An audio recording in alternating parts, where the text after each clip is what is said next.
ನಾನು ಯಾಕೆ ಅದನ್ನೆಲ್ಲ ಈಗ ನಿಮ್ಮ ಹತ್ರ ಪ್ರಸ್ತಾಪ ಮಾಡ್ತಾ ಇದ್ದೀನಿ ಅಂತಂದರೆ, ನೆನ್ನೆ ಮೊನ್ನೆ ಎಲ್ಲ ಬಂದ ಮಳೆಗೆ, ಇನ್ನೂ ಮಳೆಗಾಲನೇ ಬಂದಿಲ್ಲ ನಮ್ಮೂರಿನಲ್ಲಿ, ರಸ್ತೆ ಅದು ಚರಂಡಿ ಅದು ಗೊತ್ತಾಗ್ತಾ ಇಲ್ಲ.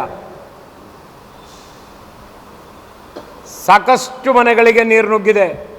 ಬಡಾವಣೆ, ಇಂಥ ಬಡಾವಣೆಯಲ್ಲಿ ನೀರು ಬಂದಿಲ್ಲ ಅಂತಂತ ಹುಡುಕಿ ಹೇಳಬೇಕು. ಶಿವಮೊಗ್ಗ ನಗರದ ಅನೇಕ ಬಡಾವಣೆಗಳಲ್ಲಿ ಇರುವಂಥ ಬಡಾವಣೆಗಳಲ್ಲಿ ಎಣಿಸ್ಬೇಕು ಎಲ್ಲಿ ನೀರು ಬಂದಿಲ್ಲ, ನುಗ್ಗಿಲ್ಲ ಅಂತ ಚರಂಡಿಯಿಂದ.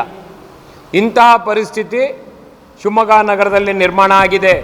ನೀವೆಲ್ಲರೂ ಕೂಡ ಕಂಡಿರ್ತೀರಾ, ನೋಡಿರ್ತೀರಾ. ಇನ್ನೂ ಬೇಕಾದಂಥ ಮಳೆಗಳು ಬರೋದಿದೆ ಅಂತೇಳಿ ಹವಾಮಾನ ಇಲಾಖೆ ಕೂಡ ಹೇಳ್ತಾ ಇದೆ.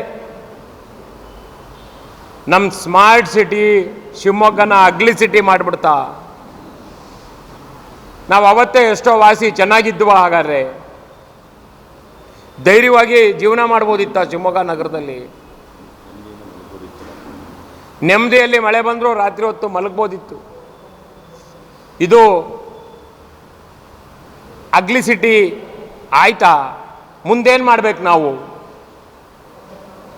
ಯಾರಿದಕ್ಕೆ? ಈಗ ಪೊಲೀಸ್ ಕಂಪ್ಲೇಂಟ್ ಕೊಟ್ಟವರಿಗೆ, ಸರಿ ಇಲ್ಲ ಅಂದವರಿಗೆ ಅವ್ರ ವಿರುದ್ಧನೇ ಕಂಪ್ಲೇಂಟ್ ಕೋರ್ಟಿಗೆ ಓಡಾಡಿಸ್ತಾ ಇದ್ದೀರಾ. ಈಗ ಏನು ಮಾಡಬೇಕು? ಇದಕ್ಕೆ ಪರಿಹಾರ ಕೊಡೋರು ಯಾರು? ಆದ ಅನ್ಯಾಯ ದಂಡಕ್ಕೆ. ಅದಕ್ಕೋಸ್ಕರ ನಾವು ನಮ್ಮ ಪಕ್ಷ ಜಾತ್ಯತೀತ ಜನತಾದಳ ಜಿಲ್ಲಾ ಮಂತ್ರಿಗಳಿಗೆ ಮತ್ತು ಜಿಲ್ಲಾಧಿಕಾರಿಗಳಿಗೆ ಒಂದು ನ್ಯಾಯಾಂಗ ತನಿಖೆಯನ್ನು ಮಾಡಿಸ್ಬೇಕಂತೇಳಿ ಒತ್ತಾಯವನ್ನು ಮಾಡ್ತೇವೆ. ಯಾರು ಈ ಗುತ್ತಿಗೆದಾರರಿದ್ದಾರೆ ಅವರನ್ನು ಕರ್ಕೊಂಬಂದು ಸರಿಯಾದ ರೀತಿಯಲ್ಲಿ ಕೆಲಸವನ್ನು ಪುನಃ ಮಾಡಿಸ್ಬೇಕು ಅಂತೇಳಿ ಒತ್ತಾಯವನ್ನು ಮಾಡ್ತೇವೆ.